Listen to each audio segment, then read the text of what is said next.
عزيزي المشاهد، اول ما فكرت ان انا ادخل في مجال التجاره كل الناس اللي حواليا والمحيطين بيا قالوا لي يا ابراهيم هتخسر كل فلوسك، خليك في شغلك وخليك في الامان وفي اللي انت عارفه. وساعتها كان في سؤال بيطحن في دماغي كل يوم، اسيب شغلي ولا اغامر اروح لمشروعي اللي انا لسه مش عارف فيه حاجه؟ ما سبتش الشغل الاساسي، فضلت مكمل فيه موازن ما بين مشروعي وما بين شغلي اللي بيدخل لي دخل ثابت. بص يا سيدي، ببساطه مش معنى الناس بتقول لك ما تشتغلش او ما تفتحش مشروعك يبقى الناس مش عايزه مصلحتك، لا، هم متعودين على الامان. ببساطه عزيزي المشاهد، الانسان بطبعه بيخاف من المجهول، بس اللي بينجح هو اللي بيواجه خوفه.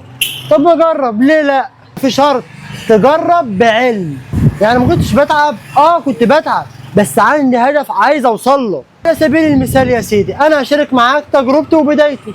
انا بدات وانا كنت لسه في شغلي الاساسي، كنت بشتغل شغلانتين في اليوم بالاضافه للشغل الجديد اللي هو المنظفات. اول مكسب حسسني ان الطريق ده بتاعي ولازم اكمل فيه، لحد ما اموري استقرت وفضلت وسبت شغلي الاساسي، سكت في مشروع اللي انا اشتغلت عليه وصبرت عليه. يعني معنى كلامي ان القرار الصح تبدا حتى لو بخطوات صغيره، هتوصل ان شاء الله حتى لو على المدى الطويل. اول ما هتبدا في ناس هتقول عليك انت مجنون، وناس هتقول عليه ده عبيط، ناس هتقول عليه اهبل، ساب شغله اللي بيدخل له دخل ثابت وراح لمشروع، يا عالم هينجح ولا هيفشل؟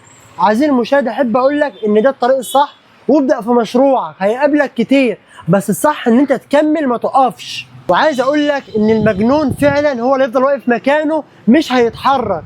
اللي مشى النهارده خطوه بعد كده هيبقى صاحب مشروع او صاحب شركه او صاحب مؤسسه، هيبقى ليه اسم خاص بيه هو.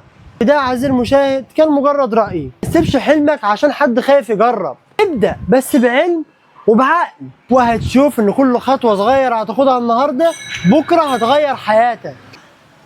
واحب اقول لك عزيزي المشاهد ان دي كانت حلقة النهاردة من سلسلة ازاي تفتح محل او ازاي تبدأ في التجارة. ما تنساش تعمل اللايك بتاعك الجميل والاشتراك للقناة، واستنى الفيديو الجاي ان شاء الله. السلام عليكم.